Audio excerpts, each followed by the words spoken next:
I think the biggest thing right now is that we got to stop playing to the level of we got to stop playing down to the team. And you literally said, I think you said that week 2. Well, so you've been a big supporter of that theory, and I the more I watch, the more I agree. Every game's close. I mean, the Giants game was close until they lost their 2 best players. You know, it's such an emotion. I've never had more of an emotional roller coaster. I get a lot of, because obviously Alex and I coming into this, we were gonna be your producers, like the Cowboys. Never hated the Cowboys like the rest of the world, but.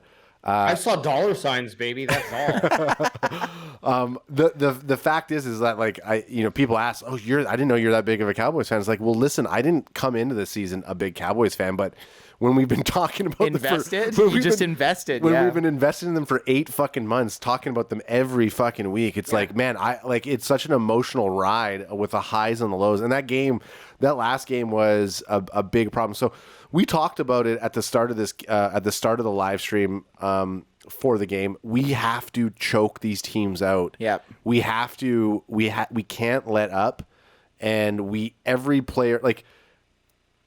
The Alex stats, I mean, this is the only time that I was excited to see a stat now, was the fact that some of our defensive players, it's like, if that stat is for these fucking, if we can pull up those stats and see how bad some of the pass coverage is for our teams, like, work on that shit.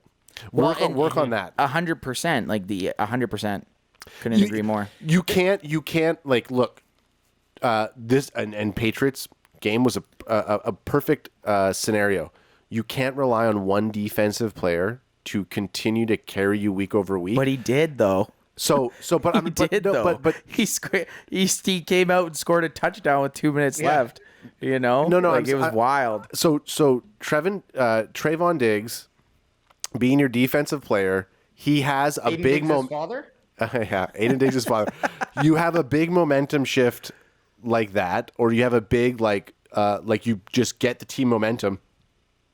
The rest of the players have to step up. Yeah, you can't give it up on the next fucking play. Yeah, I know what you're saying. And like look, I believe when after Randy Gregory sacked lunch Mac fucking Jones, you bitch.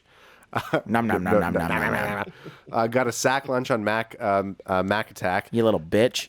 And we got that fumble. Like, it transitioned the team. Yep. There wasn't they were able to shut them down next.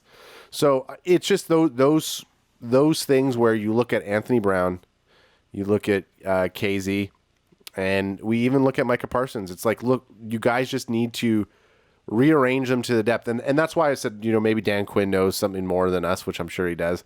But it just seemed to me that we got more out of Micah Parsons on the defensive line than we are getting him in a middle linebacker position. Well, we've talked about it countless amount of times. It's a different playing linebacker in the NFL. You have a lot more reads and assignments than just go and get the quarterback. And maybe you're right. Maybe he is just more poised for a breakout game if he's just... It's that raw talent. It's that raw talent that he has. And just 1 second, Micah, I still love you. Crack him if you got him. Crack him if you got him. Crack him if you got him. I think Micah is going to be a very solid linebacker in his career. But I think just right now in certain situations, we should toss him as a stand-up DB. I'm talking about the